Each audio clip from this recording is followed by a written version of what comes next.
খুনসুটি হতো, ঝগড়া মারামারি। বিশ্বনবীর একমাত্র ভার্জিন কুমারী স্ত্রী ছিল আয়েশা রাদিয়াল্লাহু তাআলা আনহা। ওনার বাড়িতে বিশ্বনবীর আরেক স্ত্রী, খুব সম্ভবত হাফসা বা সাফিয়া, কোন বর্ণনা এসেছে পায়েস, কোথাও এসেছে ঝোলওয়ালা তরকারি হাদিয়া নিয়ে আসছে, যে এটা আপনারা দিলাম। মা আয়েশা তরকারি দেখে রেগে গেলেন, আমার ঘরে তরকারি দিছো কেন? আমি রাঁধতে পারি না? আমি নিজ হাতে রান্না করে বিশ্বনবীরে খাওয়াবো।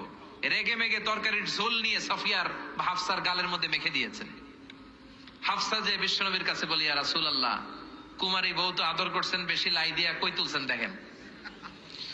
ও নবী, আমি পায়েস নিয়েছিলাম আর ঝোল করা তরকারি নিয়েছিলাম, ভেবেছিলাম আপনিও খাবেন, আয়েশাও খাবে। আয়েশাকে আমি কি রাঁধতে জানি না, নিয়ে আসলা কেন আমার ঘরে, দিলা কেন? আমি রাঁধতে জানি, নিয়ে যাও।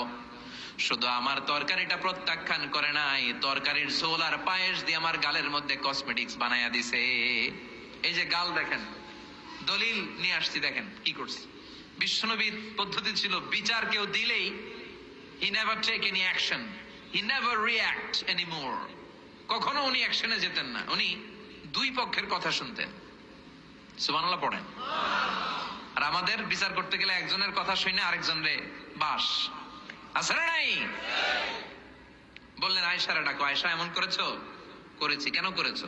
বললে, ইয়া রাসূলুল্লাহ, মাথাটা গরম ছিল, নিজেকে সামলাতে পারিনি গো নবী, সামলাতে পারিনি, আমি ভুল করেছি, আমি স্বীকার করলাম, মাফ করে দেন। বিশ্বনবী বললেন, এবার ঠিক আছে, দুজনের কথা আমি শুনেছি, এবার আমার জাজমেন্ট হচ্ছে কিসাস, মানে যেমন করেছো তেমন, গুতা মারলে গুতা, ঘুষি মারলে ঘুষি, আঘাত করলে আঘাত, ঠিক কিনা? হাফসাকে তুমি যেমনি ঝোল মাখিয়ে দিয়েছো, হাফসা তুমিও বাটি থেকে ঝোল নিয়ে আয়েশার গালে পলিশ করে দাও।